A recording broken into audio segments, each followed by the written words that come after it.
Се поздравија, но не разговара. Мицкоски и Борисов на иста маса во Валенсија. На дводневен конгрес во Шпанија, каде се избра старо новиот председател на ИПП Манфред Вебер, во атмосфера на срдечни насмевки и прегратки, македонскиот премиер и лидерот на бугарската ГЕРБ подадоа рака.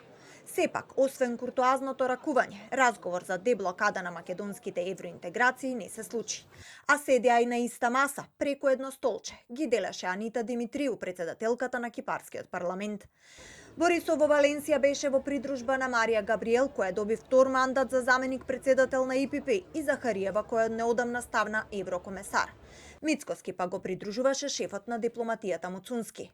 По конгресот, запрашан за позицијата на Радев кон македонските евроинтеграции, Борисов одговори.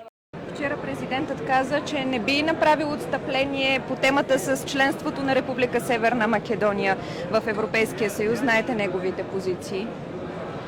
Не съм го слушал. Вече спрях да ги слушам и той всеки ден казва нещо, което няма никакво значение.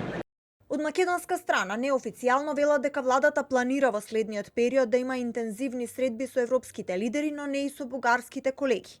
Премиерот Мицкоски синоќа за време на неговиот говор на Конгресот изјави дека не може да молчи пред двојните стандарди. The nation has made significant sacrifices and reforms, firmly committed to our European path. Yet, repeatedly, we've witnessed shifting goalposts and additional conditions applied selectively, obscuring the transparency and fairness that Europe promises. Вчера бугарскиот председател Радев порача дека не постои зборот одстапки во неговиот речник за Македонија. Во Софија пак во тридневна официјална посета беше председателот на Европскиот совет Антонио Кошта.